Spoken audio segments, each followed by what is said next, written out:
Good morning, investors. Happy Friday. It's the weekend, and we all know it. Our bodies know it. And that's why we are feeling great today. I hope everybody is having a great start of their morning.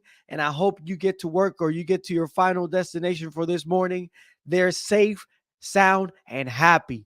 So, I got three great stories for you guys today. Again, this is the the Real Estate Investor News Channel where we go over real estate stories that are hot, hot, hot, and I'm here to share them with you guys. So for today, we got home services settle commission lawsuits for 250 million.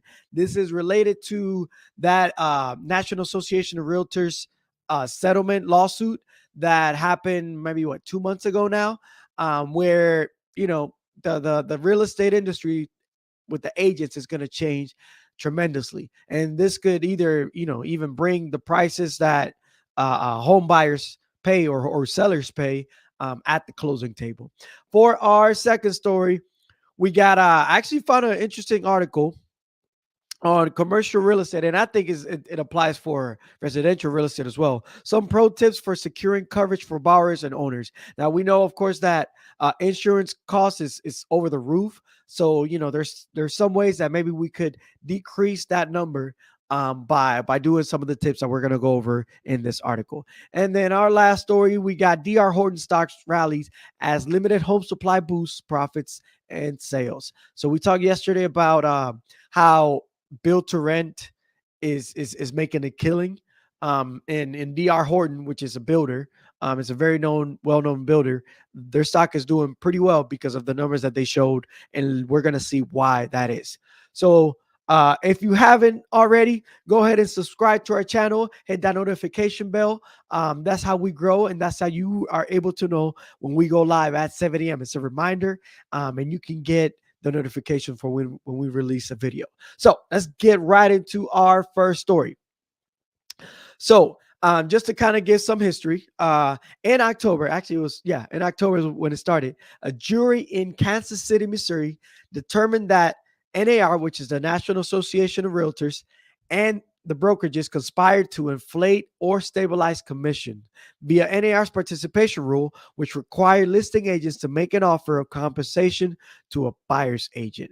So it was given the ability of listing agents to make an offer of compensation to the buyer's agents. And due to this going to court in this settlement, the commission rules are changed. So it says here that Home Services of America, the last remaining brokerage defendant in the landmark Sitzer Burnett antitrust commission case, has agreed to pay $250 million in damages to settle lawsuits that will change agent compensation across America. The deal comes just days after the federal judge overseeing the commission case in Missouri approved a preliminary settlement that will see the National Association of Realtors and multiple other residential brokerages collectively pay hundreds of millions of dollars in damages and make large-scale change to long-lasting commission policies. So again, the reason why I keep bringing this type of story up is because it is changing the real estate game. Not just for buyers, not just for sellers, but investors as a whole. We're still seeing, we're going to wait till July when the payments start kicking in and where things really are going to take effect.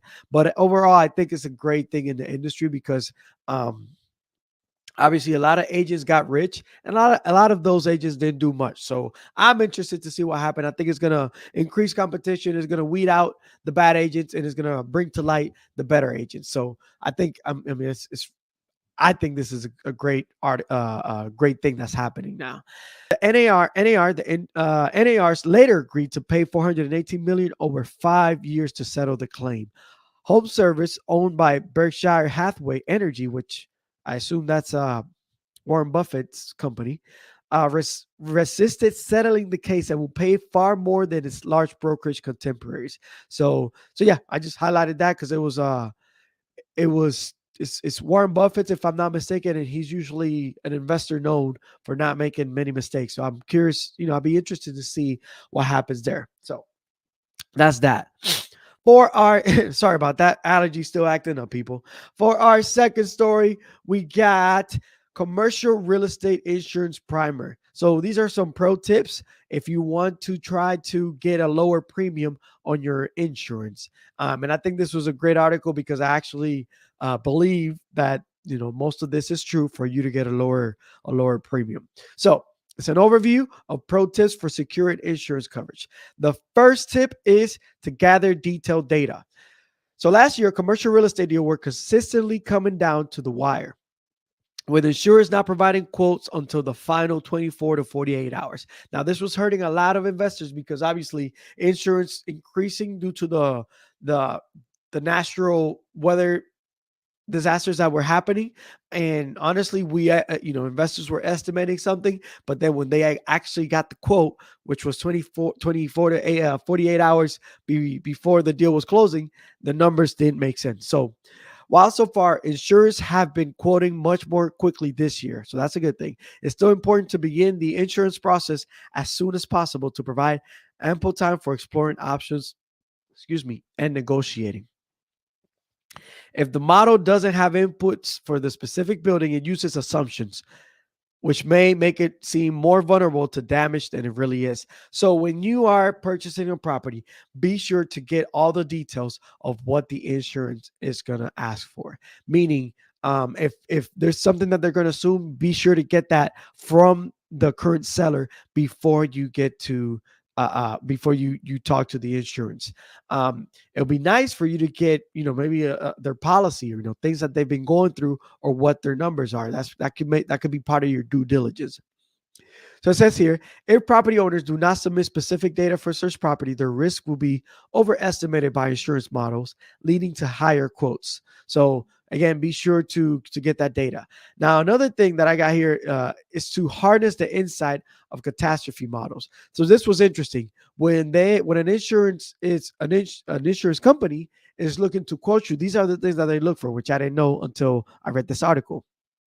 They look at private flood defense, which I knew that one, basement and basement occupancy. So what are you doing with your basements? The number of stories, the construction type, the property age, which we knew those are pretty common sense, the property elevation, and the threshold elevation. So those are things that they look for when they are giving you a quote. So if you can have these details, or if you can look to purchase homes that have pros and cons to these things, this could be something that can help you.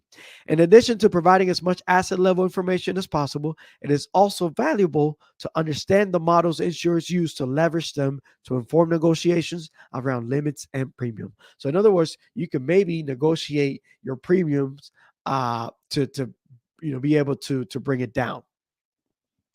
Tip number 3 is to create competition. And I did not highlight much on this one because it is what it is. I mean, obviously, when you are looking for insurance, look for multiple quotes. Don't just settle with one person. I always ask my agent. I have one agent, but he is licensed with multiple insurance companies, and he gets me multiple insurance.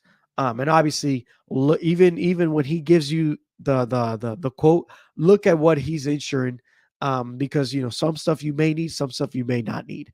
So I'm not going to go over the rest of the tips because it's several of them, and it will take a while to go over the whole thing, but I'm gonna put the link in the show notes so you can look at them yourself. So go look at it and take your time for whenever you get your next quote. For our third story, we got DR Horton, which is one of the top U.S. Home builders. Their stock rallies as limited home supply boosts profits and sales. So the value of new home orders jumped 17% on to top 10 billion for the first time.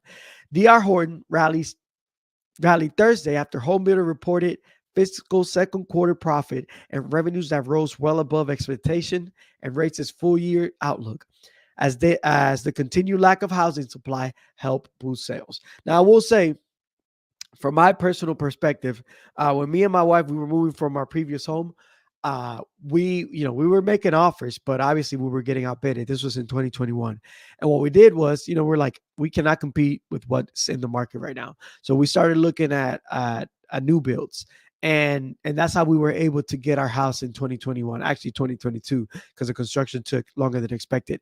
But that's what we were doing. I mean, since the supply is low, we started calling to get on the wait list of new builds.